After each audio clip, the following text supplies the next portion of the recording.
welcome to today's video on my channel Life with Kate. I am Kate, and this channel follows my journey as I work towards financial stability and creating a life that I love. If you are a new viewer, welcome. If you are a returning viewer or subscriber, welcome back. Right now my channel is focusing on financial, so that is the majority of the videos that I upload. And today's video will follow that same vein. We're going to go ahead and we're going to create my budget for my second paycheck in February. All right, so let's go ahead and jump into my budget. I am doing things a little bit differently, so please ignore the scribbles and things. Later on, I'll explain what I've changed in my budgeting process just for myself, and then that'll kind of explain why things are scribbled. So the only time I budget my checking rollover is when I'm transitioning to a new month, because I want to be sure that I have $1,700 in my checking account to cover that month's expenses and bills. So that's why this week I'm not budgeting anything for my checking rollover. For my cash rollover, let's go ahead and see what I have left. All right, so I didn't purchase anything for baking. I didn't give anything to baking, so that's empty. As you'll see, I have put some trackers. If you watched previous videos, I did not have trackers. I'm putting trackers in now because I realized I need to start tracking better so that I won't be so confused when I'm doing my expense check-ins at the end of every week. Right, so for beauty, I have $40 that I'm rolling over. I have been adding $20 a week for the last couple of weeks. I haven't spent any of it yet. I'm continuing to roll it over.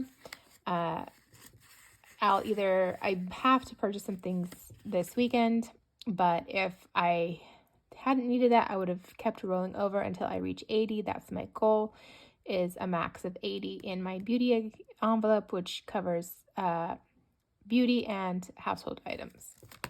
Okay, for eat out, I did spend most of my eat out money. I think I had a little bit left over, but last week when I budgeted, I had left my eat out money in my checking account because I didn't have enough cash on hand to put the money in, and I didn't have time to go to the bank.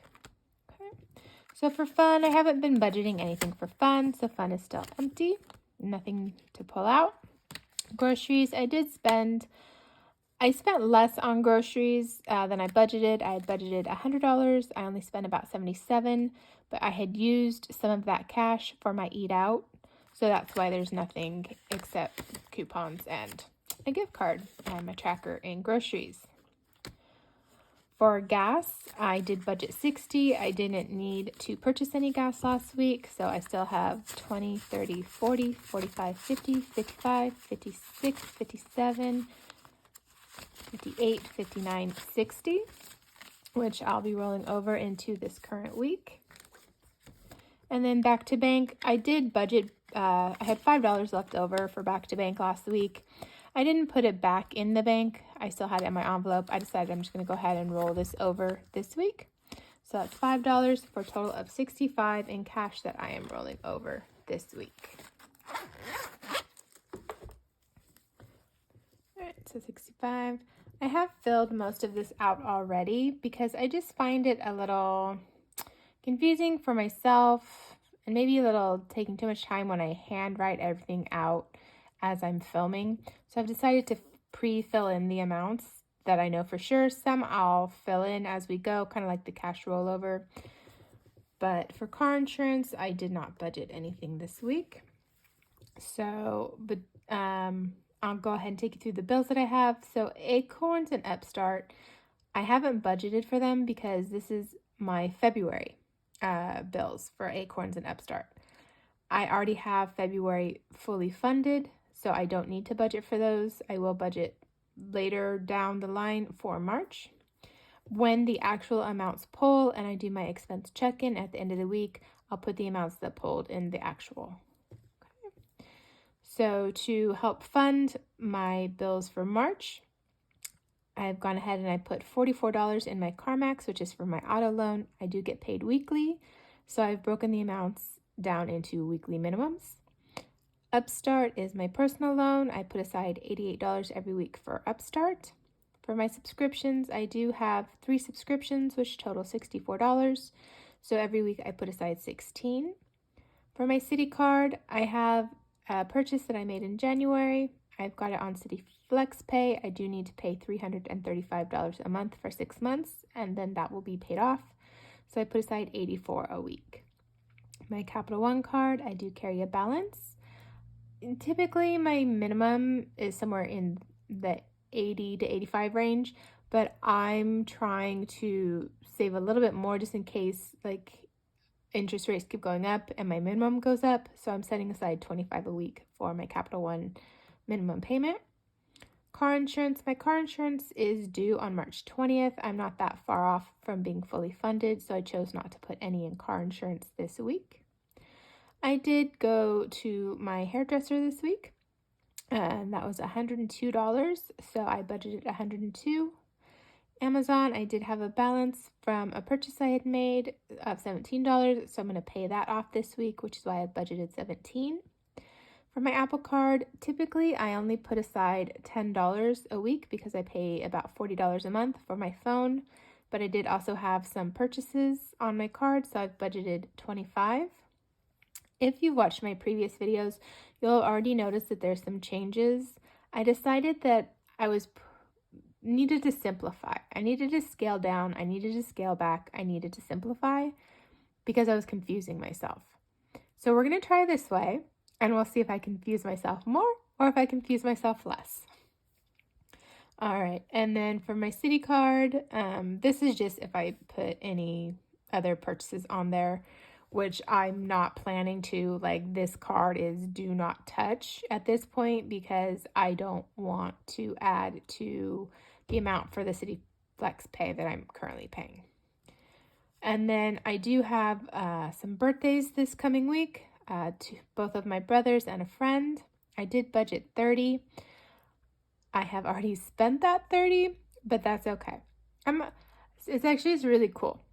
So I have an iPhone. I'm not sure, it's probably available on Android as well, but it's called Smash Ups, and it's like really awesome. It's like songs or like sayings, and you can put the person's name in. You can put like what event it is, like anniversary, birthday, things like that. And so at first I was like, okay, do I pay the $7 this month and then cancel it? But I was like, you know what? It'd be a really fun thing to do. I have family all over the country. It'd be a nice, cute thing. Like my younger brother, his birthday was today. I sent him a smash up. Like, he loved it. He thanked me for it. And I just felt it was worth it because I'm scaling back on like physical presents that I give people. And it's $30 a year for smash up.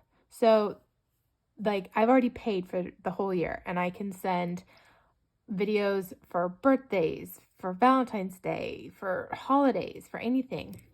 And so I just thought that was really cool. So I went ahead and I spent my $30 in gift money on that. I will probably budget more next week just because one of my friends, I promised them peanut butter cookies for their birthday, and I'll need to buy ingredients for that. And they're actually in the same location as me. Like, if there's someone that lives in my area, I usually buy a physical card, but we'll see. So that came to $431.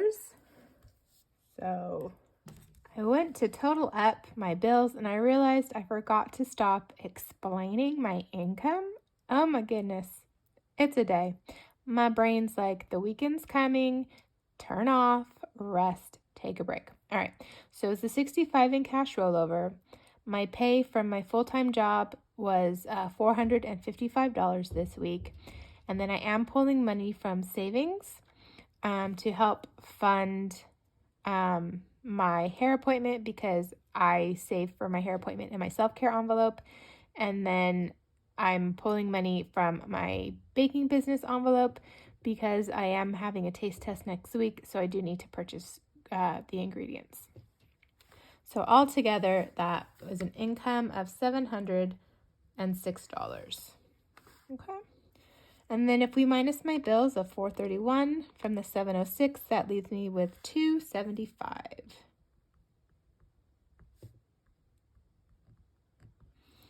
And then if we come down to my envelopes for this week, I am putting another $20 in beauty because there's quite a few things I've run out of that I need to purchase.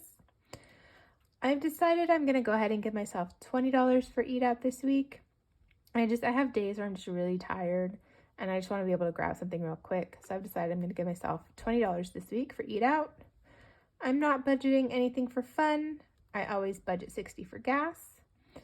This is in case gas prices go back up, or if I travel more than normal and I need to fill up more than once, which is why I put it at $60.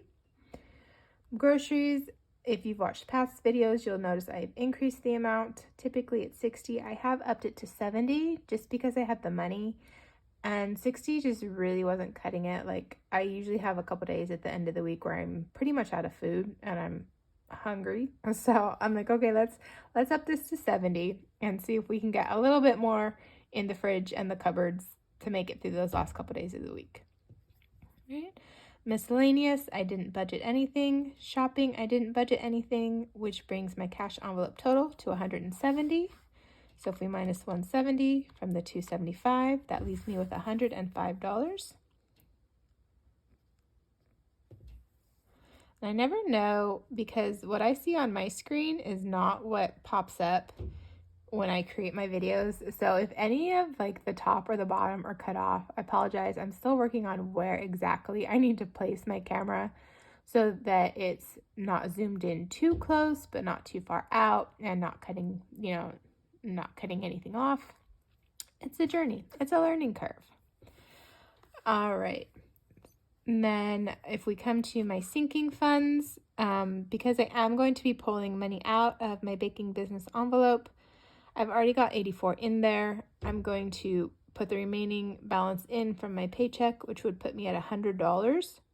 So I'm budgeting $100 for baking business because I need to purchase ingredients. I've already purchased some packaging that I'll need to pay for. So that's why that's at $100. I do DoorDash only when it's busy and daylight hours. I have poor night vision, so I don't drive at night unless I absolutely have to. I didn't budget anything for DoorDash. I don't really see myself ever budgeting that much for DoorDash, just like if I need hand sanitizer or anything like that. So I have added a new one. So it's gaming. So it's a little bit, can I make some money off this? It's a little bit, sorry, I just realized my hands were like up in the corner waving at you. Sorry. Okay, so it's a little bit, see if I can make some money, a little bit have some fun. So right now, I don't put any money into the games I have on my phone where you can win cash. But if I ever have some extra money, I might just, max like $10, just see for fun, kind of like people like to go to the casinos. I'm not really a big casino person, but I thought it might be fun. Just kind of like a stress reliever. And then if I make any money, cool. If I don't, I've only lost $10. All right. For YouTube, I'm not putting anything in this week. And then for car maintenance, I do need to build my car maintenance fund back up. I only have $27 left in it, and in probably 2 or 3 months, I'll need an oil change. So I need to start bulking that back up. So I am putting $5 into car maintenance this week. So that is $105, which leaves me with $0 left over. I didn't budget anything for extra payment towards Citi Card, so that's $0. And then I'm not putting anything into emergency invest IRA or my rollover this week. I never budget rollover anyway because I just want to budget basically my paycheck when I budget, and like any cash rollover or any savings, and not work with my checking rollover, because then I have concerns that if I do that, I'll wind up spending more than I want and more than what will keep me in line to start each month at $1,700. So that's why I budget $0 for rollover. but when I do the actual rollover will be filled in. And this is going to be changing a little bit. So this is actually be cash and checking rollover for this week, but starting next week, it's going to be a little bit different. Okay. So this is my budget for this week. And then I'm going to go ahead and on the screen, I'm going to go ahead and put in the online budget kind of spreadsheet that I used to get these numbers. So I realized that I'm in a phase of budgeting where I kind of need to do a hybrid method. So as you'll see on the screen, I use a spreadsheet from the Hundreds Club off of Etsy. It's really great. I heard about it on the Carter Sullivan channel. I love how I can put in my income, put in my expenses, and it subtracts for me. So I know when I've gone too far over, I can make adjustments where I need to make them. And so for some, it might be cool to just do the online method. But for me, I still need that grounding of handwriting out the numbers, because then I feel more connected to the numbers that I say that I'm going to spend. So that's why I'm doing this hybrid method moving forward. I'm hoping it's going to cut down on some of the issues I've been having in my budgeting up to this point. Because one thing is, on my budgeting journey of the last couple years, I'm really good at creating the budget. I'm not so good at doing the expense check-in, which is why I've put the trackers in my wallet. It's why I'm going to start trying to be better about keeping my receipts to make sure everything matches up, because that's where I run into the most issues, I think, is at the end of the week when I'm trying to resolve everything and make sure it all matches. So this is my next step in my journey to try and make budgeting a little less confusing for myself. So, that's my budget. And then, as always, I like to do a little bit of a mental health chat at the end. If you'd like to stick around for that, feel free. I am by no means a professional. This is just kind of some of my own mindset around money. One of the things that I've been struggling with this month is stressing about not having enough. My hours at work have gone down. I was looking at creating side hustles to supplement. Those haven't been going the way I had originally hoped. And I noticed that I have this scarcity mindset when I get scared and anxious. And everyone tells you if you want to attract money, you need an abundance mindset. And then I'm like, well, I'm in a scarcity mindset. So then I was like, okay, why am I in a scarcity mindset? And then I realized my anxiety. I'm like, there's never enough money. I don't make enough money. Oh my gosh, there's not enough. And what I'm putting into the universe is there's not enough money. So then a lot of times there's not enough money to put towards my goals and my ambitions. And then, so I am working on creating an abundance mindset. If you have any tips for practices I can do or anything that you've done yourselves to switch from a scarcity to abundance mindset, please feel free to drop it in the comments below. I could use all the help I can get with this mind shift. So it would be greatly appreciated. And then I'm sure it would be helpful to anyone who is watching and reading the comments that might be dealing with a similar scarcity mindset as myself. And then I'll just go ahead and go a little bit deeper, because one of my passions besides budgeting and baking is human nature and how the mind works. So that's kind of why I'm throwing in these mental health chats at the end. So I started looking at, okay, why am I so stuck in this scarcity mindset? What keeps me here? And then I realized that it's almost like I'm scared to have money. I grew up very poor. My family didn't have a lot of money. I know what that feels like. I know how to make that work. And so it's almost like I'm scared to have money, because then if I have money and I get comfortable having money, and if something happens and I lose that money, I'm scared to go back to that place. So rather than building a life towards attracting an abundance and having the money I want for my goals and my dreams, I keep myself in that scarcity mindset so that I can stay in a space that I actually feel safe in, which is kind of like I feel safe, but I don't feel safe because I feel safe because it's what I know. But then when I don't have enough, it kicks into my anxiety about, oh my gosh, how am I going to pay my bills? How am I going to do this? How am I going to do that? So it's like this double-edged sword that I'm teetering on at the moment. So if any of you can relate, feel free to say in the comments that you can relate, or just give this video a thumbs up. It's interesting to me how much everything in our being, our mental, our physical, our spiritual, is all interrelated, and it's all interrelated to all things in our lives. Money, career, relationships, hobbies, passion, like everything. It's all interrelated.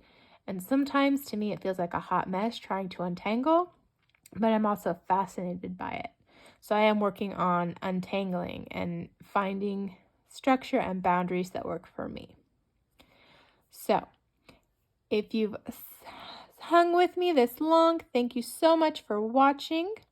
I hope I brought a little bit of maybe entertainment, maybe clarity to your day in your own budgeting journey when you look and see, oh, wait, okay, yeah, no, I don't want to do that. Or, oh, yeah, okay, I want to do that.